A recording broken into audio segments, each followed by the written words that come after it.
मंत्र की जो शक्ति है वो आपकी परीक्षा लेती है।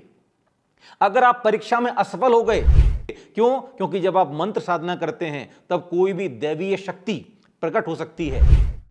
अगर हम शनि के लिए या राहु के लिए या केतु के लिए यदि कोई मंत्र साधना कर रहे हैं, अलग अलग ग्रह को समर्पित की जाने वाली जो पूज्य सामग्री है वो अलग अलग है।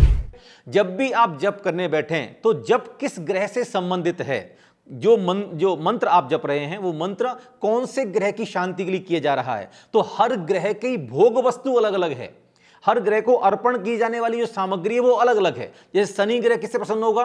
तेल से, घी से नहीं प्रसन्न होगा। सूर्य घी से प्रसन्न होगा। तो ऐसे ही अलग अलग ग्रह को समर्पित की जाने वाली जो पूज्य सामग्री है वो अलग अलग है। तो उसी चीज की हम धूप और उसी चीज का हम दीपक प्रज्वलित करते हैं। सामान्य रूप से अगर हम शनि के लिए या राहु के लिए या केतु के लिए यदि कोई मंत्र साधना कर रहे हैं तब हम तेल के दीपक का प्रयोग करते हैं। इसके अलावा अन्य ग्रहों के लिए, चाहे सूर्य ग्रह हो, चाहे चंद्र ग्रह हो, चाहे बृहस्पति हो, चाहे बुध हो, चाहे मंगल हो, इन ग्रहों के लिए हम जो है शुद्ध गाय के घी का दीपक भी प्रज्वलित कर सकते हैं। धूप की सामग्री अलग अलग है। जब आप मंत्र दीक्षा लेते हैं तब आपके गुरु आपको बताएंगे कि आपके जन्म कुंडली में ये ग्रह कमजोर है, ये ग्रह मजबूत है, आपको ये साधना करनी है, इसलिए आपको ये सामग्री चढ़ानी है और इसका आपको दीपक जलाना है। तब ये सारी चीजें क्लियर हो जाएंगी तो आपके लिए मंत्र साधना करना बहुत सरल हो जाएगा। इसलिए जो सबसे पहला नियम है वो ही सबसे महत्वपूर्ण है कि मंत्र साधना कभी भी अपने मन से मत कीजिए।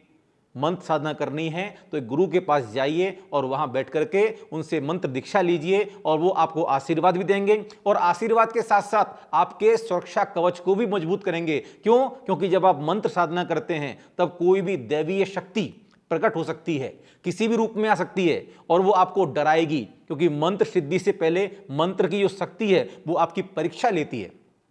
अगर आप परीक्षा में असफल हो गए तो आपको मंत्र की सिद्धि नहीं होगी। अगर आप सफल हो गए, नहीं डरे, तो आपको मंत्र सिद्धि हो जाती है। इसलिए वो गुरु आपके जो रक्षा कवच है, जो आपका ऑरा है, उसको और स्ट्रॉन्ग करता है, आपके रक्षा कवच को मजबूत करता है और आपको रक्षा मंत्र के द्वारा अभिमंत्रित करता है। फिर कोई भी नेगेटिव एंटिटी, कोई भी भूत प्रेत पिशाच व्यंतर साधना में विघ्न नहीं डाल सकते।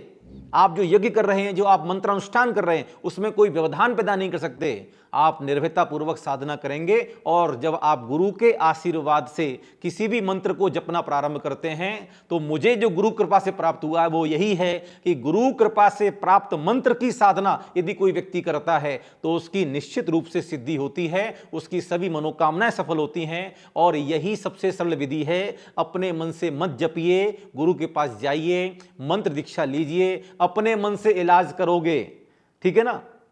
तो वो जो है ना, नीम हकीम खतरे की जान। यदि आप किसी भी एरे गेरे नथु खैरे से जाकर के आपने मंत्र ले लिया और आपने जपना प्रारंभ कर दिया तो मंत्र के नेगेटिव परिणाम भी होते हैं। जैसे दवाइयों के रिएक्शन भी होते हैं ना, ऐसे मंत्रों के भी रिएक्शन होते हैं। इसलिए योग्य गुरु के पास जाकर के मंत्र सुनिए और सुनकर के मंत्र को ग्रहण कीजिए। मंत्र की साधना में मंत्र का उच्चारण भी बहुत स्पष्ट होना चाहिए। बहुत श्रेष्ठता है इस बात में कि मंत्र का उच्चारण, मंत्र का बीजाक्षर यदि कोई भी गलत तरीके से बोला जाएगा तब भी आपको सिद्धि नहीं होगी। आचार्य पुष्पदन स्वामी, आचार्य भूतवली स्वामी का उदाहरण सब जानते हैं। उन्होंने जो मंत्र की साधना की, एक मंत्र में एक अक्षर अधिक था, एक मंत्र में एक अक्षर कम था। जब दोनों की साधना पूर्ण हुई तो दोनों की साधना पूर्ण करने के पश्चात दो देवियां प्रकट हुई। एक देवी के दांत बाहर निकले हुए थे और एक देवी की एक आंख ही नहीं थी। तो दोनों आचार्यों ने विचार किया कि मंत्र साधना के परिणाम स्वरूप तो अच्छी देवियां प्रकट होती हैं, ये कैसी देवी प्रकट हो गई।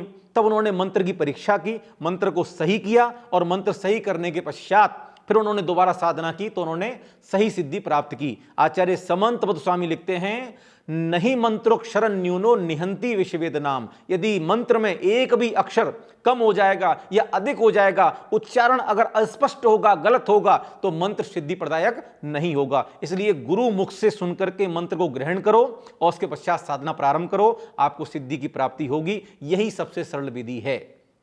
तो आपको मंत्र की सिद्धि करनी है तो योग्य गुरु की तलाश करें, उनके पास जाएं और मंत्र दीक्षा लें बस, और उसके बाद लग जाएं तो निश्चित रूप से आपके जीवन में मंत्र की सिद्धि भी होगी और आपके मनोरथों की सिद्धि भी होगी। आपकी सभी मनोकामनाएं सफल हों, आप स्वस्थ बने, सुखी बने, निरोगी बने।